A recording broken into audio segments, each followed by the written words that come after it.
Hello everyone, आज है 10 अक्टूबर और आज इस वीडियो में हम बात करने जा रहे हैं सुज़लॉन एनर्जी के बारे में। 76 रुपीज़ का शेयर है, आधे % का फॉल आया है, जबकि पिछले 2 दिनों में एक अच्छी रफ्तार थी। 70 रुपये से देखो तो 76 पे गया था ये, लेकिन हालांकि उससे पहले लगातार गिरा भी था। 85 रुपये से जो गिरावट शुरू हुई थी वो पिछले 2 ट्रेडिंग सेशन में रुकी और इवन बेहतरीन तेज़ी भी आई। पिछले 2 ट्रेडिंग सेशन में 8 से 9% की तेज़ी हमें देखने को मिली सुज़लॉन में, और आज अगर आप देखोगे तो उसके ऊपर हल्का सा ब्रेक ज़रूर लगा है और कहीं ना कहीं वापस ये थोड़ा बहुत करेक्शन के मूड में जाता नज़र आ भी सकता है। बात करेंगे वीडियो में इस कंपनी के बारे में कि ये जो 2 दिन की तेज़ी थी वो क्यों थी और क्या मायने निकल रहे हैं उसके। देखिए, वीडियो को शुरू करने से पहले अगर आपने अभी तक चैनल को सब्सक्राइब नहीं किया है तो प्लीज़ अभी इसे सब्सक्राइब कर लीजिए, क्योंकि आगे भी बहुत सारे वीडियोस हैं जो आपको काफ़ी ज़्यादा हेल्प करेंगे। तो 76 रुपीज़ का शेयर है सुज़लॉन का, एक महीने में 2.5% का फॉल है, लेकिन अगर आप 85 रुपये से लेवल से देखोगे तो गिरावट कुछ ज़्यादा ही बड़ी है। और अगर हम एक साल की बात करें तब तो खूब पैसा बना, 190% का ग्रोथ है। शेयर भाई साहब 27 रुपये के आसपास था, 26-27 का शेयर था। तेज़ी आई 50 पे गया, गिरावट आई 35 पे गया, दोबारा बड़ी रफ्तार आई थी, यहाँ पर 85 रुपये पर शेयर चला गया और अब वापस से गिरावट नज़र आ रही है। और कहीं ना कहीं यहाँ पर 70 रुपये का सपोर्ट ज़रूर नज़र आ रहा है, इनिशियल सपोर्ट। ये जहाँ तक इंटैक्ट है कोई दिक्कत नहीं, लेकिन अगर ये टूटा तो फिर नेक्स्ट लेवल आपको 55-60 तक के भी लेवल देखने को मिलेंगे। हालांकि वो बहुत ही रेयर होगा, ऐसा मैं मानता नहीं कि ये उस लेवल तक जाने के चांसेस भी रखता है, क्योंकि देखो कंपनी अब बेहतर हो रही है। अब पहले जैसे नहीं रहे यहाँ पर, अब चीज़ें यहाँ पर बेहतर हो रही है, तो मैं उम्मीदें भी अच्छी ही रखूँगा इस कंपनी से। और जहाँ तक इसका 5 साल का ग्राफ देखोगे तो 3000% का ग्रोथ है। ये भाई साहब 2 रुपये का शेयर हुआ करता था, ठीक है, 2 रुपये का शेयर था कोविड के दौरान में। और उससे पहले भी अगर आप देखोगे तो ऐसा नहीं है कि इसने एकदम से तेज़ी दिखाई, मतलब अगर आप देखोगे तो बीच बीच में तेज़ी आती थी, लेकिन बाद में गिरावट भी आ जाती थी। और तब मैंने कहा था कि आप इसको स्विंग ट्रेड का इस्तेमाल कर सकते हैं, ऊपर के लेवल पर बेचो, नीचे के लेवल पर खरीदारी करके बैठे रहो यहाँ पर। लेकिन जैसे ही यहाँ पर फंडामेंटल्स इसके अच्छे हुए, जब ये 14-15 के आसपास था, जब इसको कई सारे ऑर्डर मिल रहे थे, जब इन्होंने अपने डेट को चुकाया था, पैसा रेस करा था, डेट फ्री हो गई थी, तब मैंने कहा था कि अब इसको लॉन्ग टर्म के लिए खरीद के भूल जाओ। अप्स एंड डाउन्स आते रहेंगे, जैसे कि अगर आप देखो तो 50 पे जाने के बाद 35 पर भी आया था, ठीक है, फिर तेज़ी पकड़ ली। अप्स एंड डाउन्स आते रहेंगे, 85 से वापस 70 पे गया, वापस अभी तेज़ी पकड़ ली इसने। तो अप्स एंड डाउन्स आएंगे, लेकिन लॉन्ग टर्म के लिहाज से मुझे लगता है कि अच्छा है ये शेयर। और यहाँ पर देखो मुझे लगता है कि तेज़ी अगर आई है तो थोड़ी बहुत करेक्शन आपको देखने को मिल सकते हैं, लेकिन अगेन बाय ऑन डिप्स के अप्रोच के साथ आपको इसको कैरी करना चाहिए। और जहाँ तक ये 2 दिन की तेज़ी की बात है, जाहिर सी बात है खबर होती है और खबर के चलते ही यहाँ पर तेज़ी हमें देखने को मिली है। यहाँ पर देखो तो कंपनी का जो प्राइस बैंड है वो यहाँ पर रिवाइज हो चुका है, और मतलब जो 10% हुआ है, जो पहले 5% का हुआ करता था अपर सर्किट का, लोअर सर्किट का। And this mean the stock can now move up to 10% in either direction during the session. तो ये पहले क्या था कि अगर बहुत ज़्यादा तेज़ी आ जाए, मतलब बहुत ज़्यादा बाइंग इंटरेस्ट आता है तो 5% का अपर सर्किट लगता था और फिर उसके ऊपर नहीं जा पाता था, ठीक है। सेम उसी तरीके से अगर बहुत ज़्यादा बिकवाली आ रही है तो 5% का लोअर सर्किट लगता था, उससे नीचे नहीं जाता था, लेकिन अभी उसको बढ़ाकर 10% करा है और ये एक बड़ी वजह भी है तेज़ी की।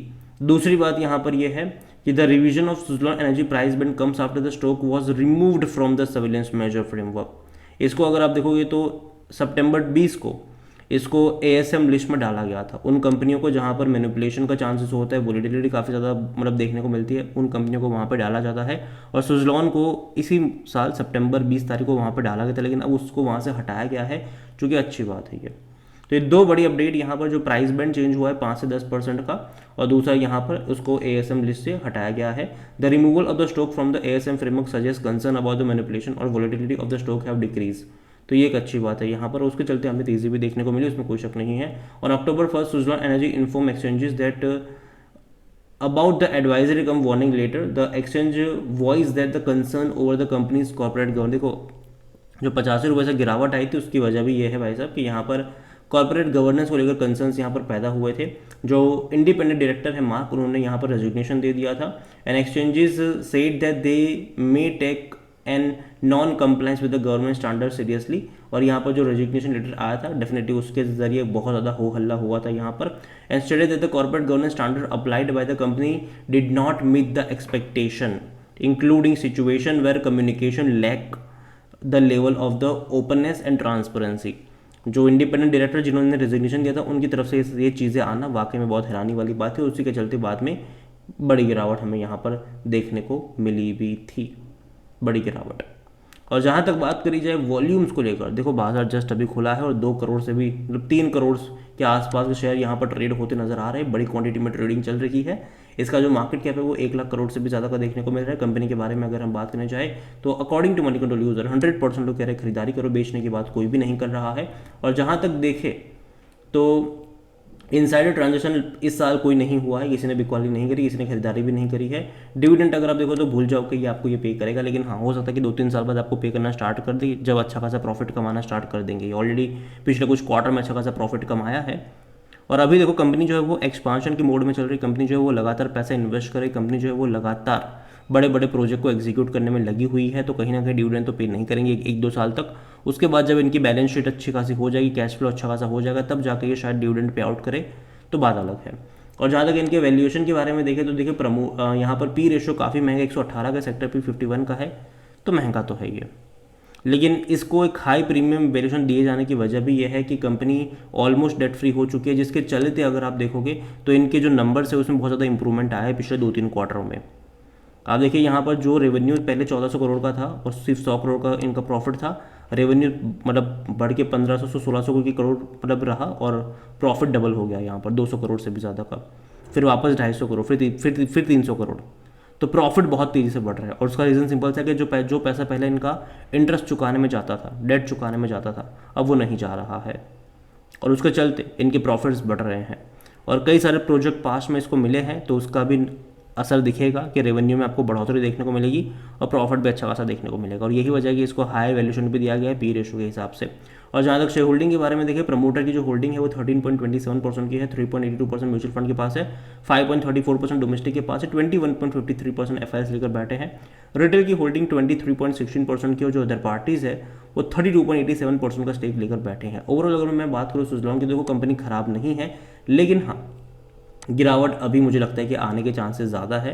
क्योंकि अगर आप इसे ग्राफ ऑब्जर्व करोगे, जो जब ये गिरावट शुरू हुई थी तो इसमें बाद में 3-4 दिन कोशिश करी थी तेज़ी दिखाने की, फिर ये गिर गया था, फिर वापस 2 दिन कोशिश करी थी, अब आज फिर से यहाँ पर गिरावट है।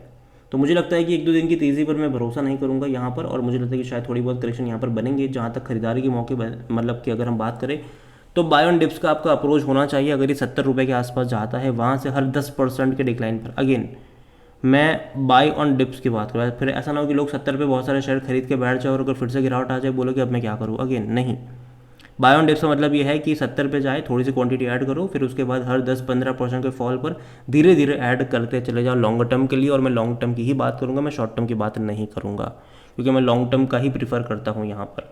और अगेन ये मेरा पर्सनल ओपिनियन है, कोई भी इन्वेस्टमेंट एडवाइस नहीं है। ये वीडियो को यहीं पे एंड करता हूँ। पसंद आया हो तो लाइक करें, शेयर करें, चैनल पर पहली बार प्लीज सब्सक्राइब करें। और सुजलॉन एनर्जी के बारे में आप क्या सोचते हैं वो भी आप मुझे कमेंट में लिख के बता सकते हैं। Thank you.